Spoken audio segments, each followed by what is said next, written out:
Imagine, if you will, the global supply chain, the very lifeblood, really, of our world, suddenly seizing up. It's a scary thought, yeah.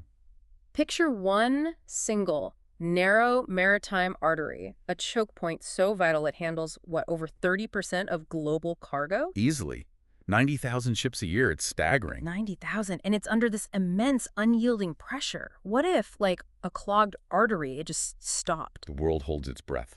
Literally. Yeah. Global commerce grinds to a halt. This isn't some, dystopian fantasy. This is the Malacca Strait, a critical nerve center, but also famously the Malacca Dilemma because it's so strategically vulnerable. Deeply vulnerable. Physically constrained. Geopolitically sensitive. But what if a nation, just fueled by this audacious ambition, decided to challenge that, to bypass it? A shortcut. The dream of a shortcut. Exactly. What if they proposed a multi-billion-dollar bet, a project designed not just to ease congestion, but to fundamentally redraw the world's trade map? Carving out a whole new path. Right where one barely existed. Welcome to The Deep Dive, Where we dig into the sources. we take your research, our notes, and we unearth the critical insights. We cut through the noise, get you informed fast. And today, it's a big one. Today, we are plunging headfirst into one of the most thrilling, high-stakes business dramas unfolding right now. Thailand's proposed 1 trillion baht land bridge project. Visionary leap. Yeah, or costly folly. That's the trillion baht question, isn't it? It really is. We've got the blueprints, the passionate proponents, the sharpest critics, and let's be honest, a tangle of hidden geopolitical agendas. Oh, definitely. This isn't just about shipping containers. No, this isn't just a report. We're watching a clash of titans right here, right now, on Meridian. It feels like a high-tension thriller. Ambition, hard data, conflicting visions, geopolitics. Or colliding. At its heart, 2 massive deep-sea ports handling the world's biggest ships, linked by a 90-kilometer corridor highways, high-speed rail, crucial pipelines, straight across the Kra Isthmus. It's fascinating, isn't it? How critical Malacca is, yet how, well, few people outside shipping or geopolitics really grasp its fragility. I mean, you zoom out, you see that volume, 90,000 ships. $3 to $4 trillion in cargo annually. Trillion. It's not just numbers on a page. That's 30% of all world trade squeezing through this bottleneck. It's the actual flow of goods, energy. Yeah. The fuel for economies. The engine oil, yeah. And it's not just volume creating the pressure, is it? It's the physical place itself. Exactly. It's shallow in parts, sometimes only 25 meters deep. The biggest ships have to navigate really carefully. Wow. And it's incredibly narrow at points, just a few kilometers wide. So what happens if a giant vessel gets stuck, like the Ever Given in the Suez? Chaos, global chaos. We saw a glimpse of it then. Imagine that here. With even more traffic, the global economy doesn't just hold its breath, it flatlines. Ports back up, prices spike, supply chains just shatter. Right, and beyond the physical stuff, there are other layers adding tension, making it a strategic nightmare. Oh, absolutely. Piracy risks, for one. They've been reduced, sure, but they haven't vanished. Incidents still happen, reminding everyone of the danger. A constant background threat. But even more profoundly, the geopolitical vulnerabilities. Think about China, Japan, South Korea. Their energy, their trade lifelines run straight through Malacca. It's existential for them. Completely. It's not just congestion, it's a strategic liability. Any disruption, accidental or deliberate, could have catastrophic effects globally. Right. Oil prices, microchips, consumer goods, everything. It's like a strategic sort of Damocles hanging over Asia. So this pressure, this need for an alternative route, a workaround, it's not new. It's been building for centuries. Oh, centuries. This search for a shortcut through the Kra Isthmus, it's practically an obsession. Dates back to the 17th century. Really? That far back? Absolutely. Yeah. King Narai, back then, he toyed with the idea of a canal. Later, colonial powers, Thai leaders, they've all been captivated by the idea. Cutting days, weeks off voyages, saving huge sums. The allure of that direct link. Indian Ocean to the Pacific. It's always seemed irresistible. A geopolitical and economic holy grail. But the Kra Canal itself, literally digging a deep water channel through, what, 40 kilometers of land? That never happened. Why not? What were the big roadblocks? Well, several huge ones, really. Each a deal breaker. First, the costs. Just eye-popping. Astronomical sums. Dwarfing national budgets. Billions and billions. That's unthinkable money back then. And second, the engineering nightmares. I mean, imagine the excavation, cutting a sea-level canal wide and deep enough for supertankers through mountains, varied terrain, geologically immense challenges. Yeah, I can picture that. And then crucially, this deep, almost existential fear of slicing the country in two. Ah, the political dimension. Exactly. Not just physically separating North from South.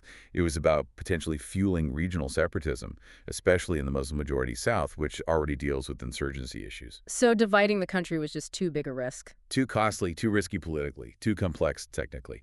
So after feasibility studies, the Kra Canal was officially scrapped in 2020, a dream deferred, seemingly forever. Okay, so we have this intense historical desire for a shortcut, this desperate strategic need versus the impossibility of the canal. And that's where this land bridge comes in. Thailand's trillion-baht play. It's different, right? Completely different beast. Less drastic than digging a canal, but still monumental. This is Thailand's high-stakes gamble. Okay. The vision. Twin deep-sea ports. Ranong on the Andaman seaside, facing India. Chumpon on the Gulf of Thailand side facing the Pacific, Right. linked by this 90-kilometer corridor. Multimodal, 6-lane highways, dual-track railways, and crucially, pipelines for oil and gas. Cutting-edge infrastructure. And this isn't just a pipe dream, is it? It's moving fast. Breakneck speed. Greenlit October 2023. Construction targeted for late 2025. Wow. Aiming for partial completion, initial operations by 2030. Full completion maybe 2032, 2039. Somewhere in there, this is happening. And they're framing it as a direct challenge to Singapore. Oh, absolutely. An aggressive challenge to Singapore's long-standing dominance. Thailand wants to be the new logistics fulcrum of Southeast Asia, a vital artery. Okay, let's really unpack this. The proponents, they paint this incredible picture. Visionary, almost utopian. They say this bridge isn't just about cargo, it's nation building. It'll transform Thailand. That's the narrative, yes. Huge promises. First, the raw numbers for shipping. This is the big lure, right? Saving 3 to 4 days per voyage by bypassing Malacca. That's the hook. For a big oil tanker, a super tanker, that's like $350,000 saved PR trip. Just fuel and operating costs. Jaw-dropping numbers, potentially. And overall transit cost for general cargo down maybe 15%. In logistics, where every hour counts, saving days is huge. That's the pull for shipping lines. Pure efficiency. It's a powerful argument, efficiency, especially in this market. But, and it's a big but, does that saving hold up when you factor everything else in? Right, we'll definitely get to that challenge. But let's stick with the proponents' vision for a second, because the national impact, this is where it gets really interesting. Okay. They project this bridge will create anywhere from 100,000 to 280,000 new jobs. A staggering figure. Think about that impact, not just dock workers. Engineers for smart ports, IT specialists, admin roles, a huge boom in supporting industries. Hospitality, manufacturing, and free trade zones. A whole ecosystem. And they estimate an 8% GDP increase just for the southern region, totaling 1.4 trillion baht. That's like $40 billion over a decade. Huge numbers. This isn't just a bridge, it's pitched as an economic lifeline, especially for those poorer southern provinces, Ranong, Chumpon. They need opportunities, reasons for young people to stay. The economic promises are certainly intoxicating on paper. Regional rebalancing, inclusive growth. That's the story. It's critical for national development narratives. And it's not just containers, which is key. There's that other component, the dedicated crude oil pipeline right alongside the road and rail. Often less publicized, but critical to the plan. Yeah, Middle Eastern oil flowing direct from the Andaman side to the Gulf, then onward to China, Japan, bypassing Malacca completely. A strategic energy bypass. And they claim that alone could generate 18 million baht, about $520,000 in revenue per day for Thailand, just transit fees. That's serious money. Talk about strategic insurance. A vital energy route, less reliance on that one choke point, plus national energy security. That direct revenue stream is a powerful incentive, absolutely. It diversifies their economy beyond tourism, agriculture, and it gives Thailand significant geopolitical weight as an energy conduit. So ultimately, Thailand wants to be this pivotal logistics hub, a new artery for global trade, reducing reliance on any single power or route. Transcending their current role. They're talking smart ports, free trade zones, attracting investment, advanced agriculture, renewables. It's a complete integrated economic ecosystem they're aiming for, elevating our whole global standing. And you can see why the government is pushing so hard. Prime Minister Sretha Thavisin, he's the project's personal champion. The proponent-in-chief. Exactly. Yeah. Relentless global roadshows, pitching at the Belt and Road Forum in China, touring the Middle East, lobbying in Europe, the U.S. This is cornerstone of his economic plan, a legacy project he's staking his capital on. No doubt. And the commitment seems solid. Parliament approved it, Feb 2024. 269 for, 147 against. That's not exactly unanimous, though. 147 against is significant opposition, reflects the internal debate. True, but the government got it through. They seem all in, determined to see it built. The political will is clearly there. This is huge, right? A nation betting its future, its economy, its strategic position on one single massive project to reshape global trade. If you're finding this deep dive as compelling as we are, hit that like button and subscribe to the Meridian channel. You absolutely do not want to miss what happens next as we uncover the full story. Okay, so that's the grand vision. Ambitious, almost breathtaking. But then you hit the reality. The very real, very hard logistical and financial hurdle. This is where it gets tough. And this raises the critical question. Does the data actually support these lofty promises? Or is there a major disconnect? Right. The proponents say save days. The skeptics say illusion. The numbers don't add up. Let's get into it. The double handling dilemma.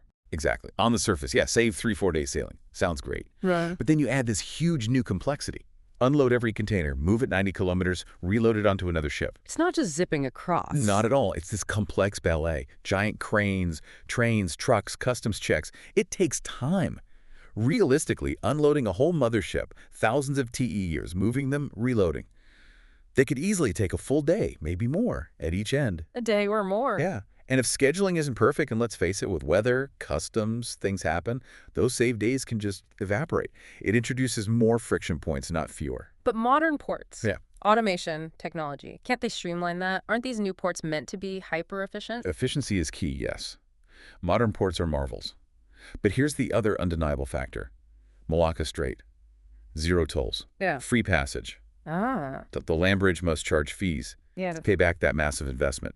Estimates suggest handling a single container across could cost around $133 per TEU. Okay, $133 per box. What does that mean for a big ship? For a large mothership, maybe 18,000 TEUs, you're talking roughly $2.4 million added cost to its cargo. Wow. That's a direct, substantial extra cost. Exactly. And here's the real kicker. Despite all the road shows, no major global shipping company, Maersk, MSC, CMA, CGM, none of them has actually endorsed this yet, let alone committed cash or usage. No big shipping lines have signed up. Not publicly, not with firm commitments. They're polite but non-committal. Why? Because the economic rationale factoring in these costs versus the reliable free Malacca route just isn't clear-cut enough for them yet. They need more than promised days. They need a solid financial win. That's it. That's a huge point. If the customers, the shipping giants, aren't lining up, where does the money come from? The price tag is colossal. $28 to $36 billion. Enormous. Yeah. Roughly 5-7% of Thailand's entire GDP. They cannot foot that bill alone. No way. They're banking entirely on a public-private partnership, meaning massive foreign investment, maybe two-thirds from abroad. So they need foreign backers. But you said the roadshows yielded polite but non-committal responses? Pretty much. China, which used to fund Belt and Road eagerly, is now much more cautious. Worried about questionable economic value, especially with their own economy slowing. So China's not writing a blank check? Doesn't look like it. Yeah. Japan seems uninterested, focusing elsewhere. And that forum in Bangkok, mid-2024, over 100 companies attended.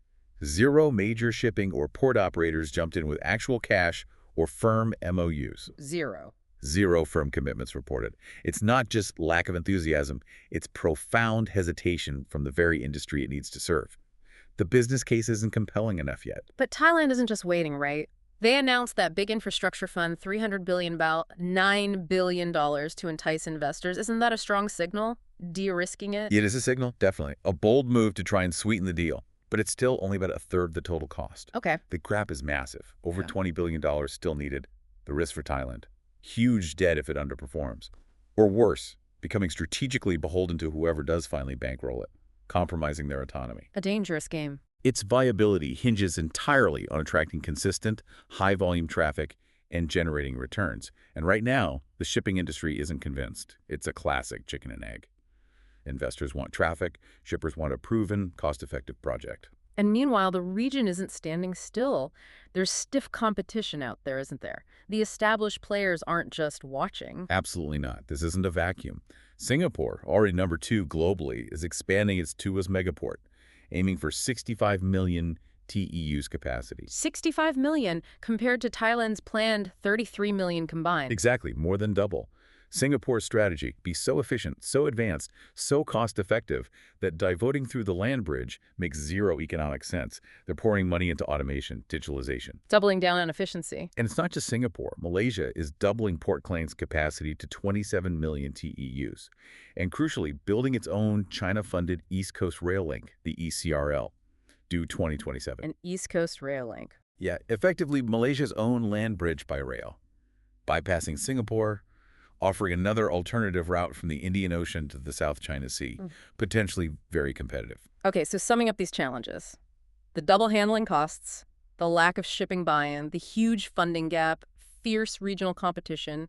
Is this, as critics suggest, just a white elephant waiting to happen? Many seasoned analysts openly call it a bad idea revisited. Ouch. Thailand does have a history, unfortunately, of some mega projects underperforming, grand visions that didn't deliver. Some argue just improving existing ports like Lam Shabang, Thailand's biggest, and upgrading rail links would be far more cost-effective and less risky. A more pragmatic approach. Even within Parliament, remember that 147 no votes. There was intense debate about profitability, environmental impact. Singapore's quiet confidence, their lack of public alarm, it suggests they aren't convinced this poses a serious threat, precisely because of the logistics and costs. The data right now does not scream slam dunk. It screams colossal gamble. And the odds look long. And if we pull back further, connect this to the really big picture, the land bridge isn't just trade logistics. It's a strategic tightrope walk for Thailand. Right. Geopolitics. It places Thailand squarely at the intersection of great power interests. This project, if it goes ahead, becomes a key piece on the Southeast Asian chessboard. And China has to be a major player here. Their Malacca dilemma, that strategic fear about their energy security. Absolutely. For Beijing, this land bridge looks tantalizing. A solution to that fear, the U.S. Navy potentially cutting off their lifelines through the strait. An overland alternative. Under potentially friendly control, or at least not controlled by a rival. Chinese state firms have the expertise, the tech, for these mega projects. They've built them everywhere. Sure. And in theory, it could link up with the China-Laos Railway, extending Beijing's reach deep into Southeast Asia. But hang on, you just said China is hesitant to fund it outright. Polite, but non-committal. How does that square? How do they benefit if they don't bankroll it? This is the fascinating part, where economics meets strategy. China's slowing economy means they're more selective now, wary of projects with questionable economic value, no more blank checks. Okay. However, for China, simply having the option of a Thai route, having it exist as part of their wider string of pearls of alternative corridors, Myanmar, Pakistan, that in itself is strategically valuable. Just the option is valuable. Immensely. It diversifies their access. They benefit from the alternative existing, the potential, even if they don't fully fund it or use it heavily today. It creates strategic flexibility, a contingency plan. And it implicitly puts pressure on Malacca's importance. It's a chess move where the threat of the queen is potent. Okay, interesting. So if China's cautious, who else is Thailand courting? They can't put all their eggs in that basket. No. And they're very aware of the dangers of over-reliance on China. Other nations learned that lesson. So Thailand is diversifying its pitches. A delicate diplomatic balance. Who are they talking to? Aggressively courting Middle Eastern investors. Saudi Arabia's Public Investment Fund, Aramco, SABIC. Dubai's DP World, the big port operator, has shown interest, done site assessments. The Gulf states. Yeah.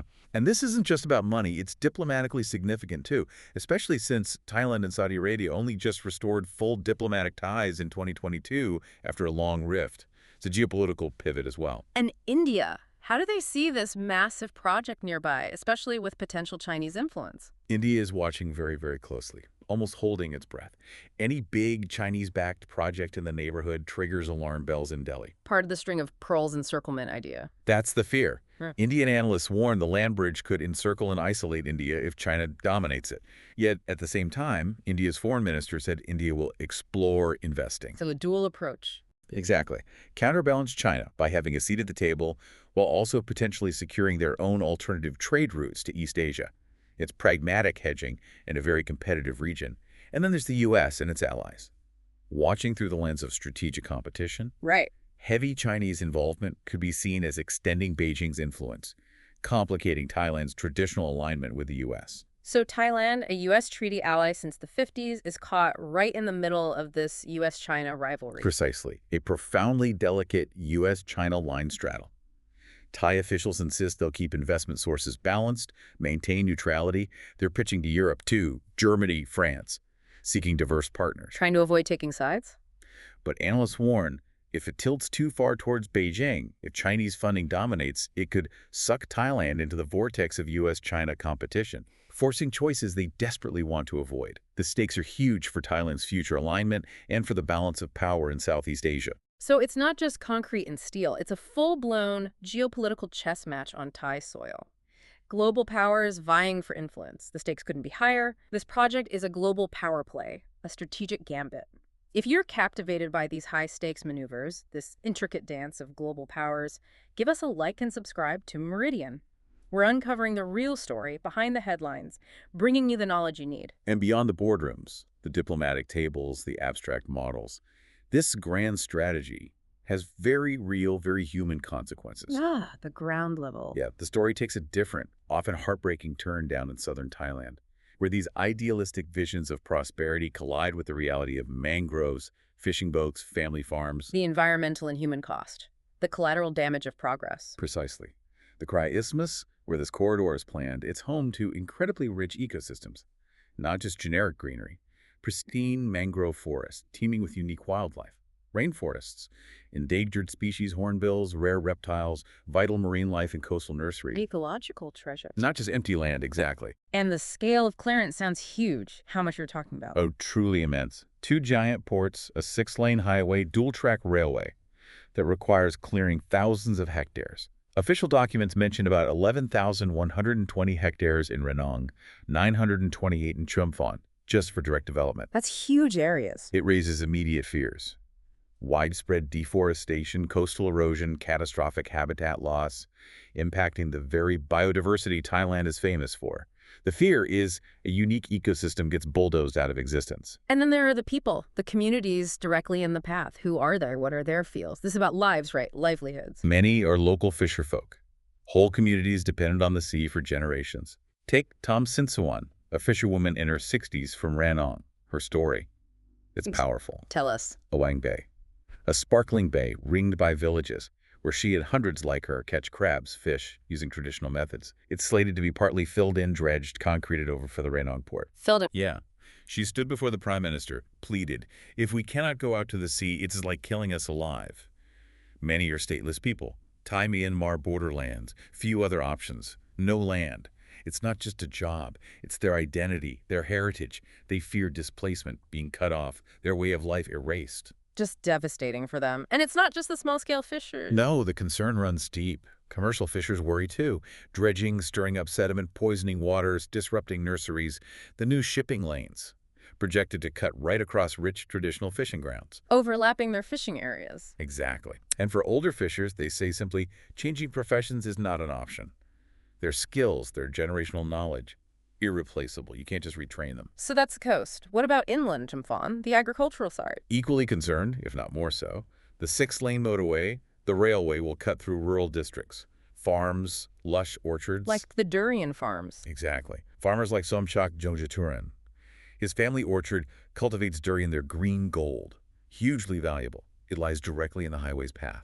Oh, no. A single mature tree can earn $1,400 a year. He fears compensation, if it comes, forcing them off the land. He says no payout can truly replace an orchard nurtured for decades. An inheritance. It's losing a legacy, a sustainable life, connection to the soil. A loss of identity again. And there's a deeper resentment, too, isn't there? Something about neocolonialism. Absolutely. Sunchak and others worry about foreign investors exploiting local resources, emboldened by new laws. The Southern Economic Corridor Plan, part of the Land Bridge Vision, might offer 99-year land leases to foreign companies, exemptions on ownership rules. 99-year leases. Yeah. He says plainly, we don't want an industrial estate on our land. Communities fear their farms being turned into foreign-led factories, industrial complexes, potentially polluting industries, changing their communities forever. And are these voices being heard? Or is the project just rolling forward? What about environmental oversight? Environmental NGOs, community networks, they're mobilizing fiercely. But they accuse the government of lacking transparency, disregarding safeguards. They argue the environmental impact assessments, the EIAs, were done piecemeal. Piecemeal? How so? Studying ports, then roads, then rail, separately. Not one holistic study of the total cumulative impact. Activists believe these assessments vastly underestimate the true reach of the impacts. They say the public gets only scant and piecemeal information. It's impossible to grasp the full scale. So no clear picture of the overall consequences and concerns about hidden details. That's the core accusation. And a most glaring omission, critics say, is the role of petrochemicals. Ah, the oil pipeline again. Exactly. Official talk emphasizes cargo, but that massive crude oil pipeline is definitely planned, generating that tempting $520,000 daily revenue. Critics call government promises of mangrove restoration carbon credits mere greenwash. The superficial fixes. Yeah, masking a deeper industrialization. They warn this could lock Thailand into polluting conventional industry for decades instead of fostering sustainable alternatives like ecotourism or high-value organic farming. Protests have erupted. Rallies in towns like Lang Swan, petitions to foreign embassies highlighting the lack of transparency, consent, the environmental risks. So it's a classic development dilemma. Absolutely. Jobs and growth versus environment and tradition playing out in real time. And the question is, what kind of progress does Thailand really want? So, okay, we've seen the ambitious vision, the promises of economic uplift, strategic gain. We've heard the sharp, data-driven counter-arguments, logistics, competition, funding concerns. And we've felt the human impact on fisherfolk, farmers, ecosystems. Where does this leave us? Thailand's trillion-baht gamble. Well, let's recap the conflicting views. They're stark. Proponents, led by the government, see it as vital strategic insurance against the Malacca dilemma. A nation-building masterstroke, unleashing growth, jobs, boosting regional GDP, attracting investment, a bold move to reshape global supply chains, elevate Thailand's standing, seizing a generational opportunity. A global logistics powerhouse in the making, in their view. But the skeptics, economists, environmentalists, locals, they see a totally different future. Completely different, far more cautionary. They see a potential white elephant. Questionable economic viability, high handling fees, uncertain investor commitment, fierce competition from hyper-efficient regional ports like Tuas and Port Klang. Plus the other costs. Plus the significant, irreversible environmental destruction, the displacement of communities, the lack of transparency, the risk of geopolitical entanglement. Many analysts, remember, call it a bad idea revisited, arguing that improving existing infrastructure is smarter, safer. So what does this mean for the future? Can one country truly reroute the global supply chain? It seems almost organic, hard to force. The truth probably lies somewhere in between these extremes. A blend of ambition and harsh reality. The project might get built.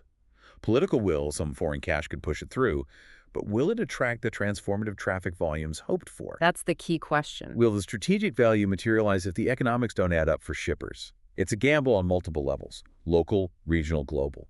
Unpredictable actors, unpredictable outcomes, the confidence of shippers, the willingness of investors, the consent of local communities. Those are the real mountains Thailand needs to climb. The story of Thailand's land bridge is definitely far from over. A living saga of trade, geopolitics, human lives. This deep dive explored the critical turning points, the high-stakes decisions happening now. To keep following these global economic thrillers, get more deep dives like this, remember to like and subscribe to Meridian. Your support fuels our journey into the knowledge you need, fast and thoroughly. You know, the Landbridge Project, it's more than just concrete and steel. It feels like a monument to ambition, a nation wrestling with its past, its present, its future. But in a world grappling with climate change, biodiversity loss, economic uncertainty, what really defines progress for a nation anymore? That's the fundamental question, isn't it? Is it chasing global trade dominance at any cost? Yeah. Or finding a more sustainable path, one that protects its people, its environments, its heritage? And how do you even measure the worth of green gold, that family durian orchard, that fisherwoman's bay, against billions in potential trade revenue? It's a question that ultimately only time and Thailand itself can answer. That's our deep dive for today. Join us next time on Meridian as we continue to unpack the world's most compelling stories and bring you the knowledge you need fast and thoroughly. If you want more no-nonsense stories about power, money, and the systems behind them, subscribe to Meridian Channel.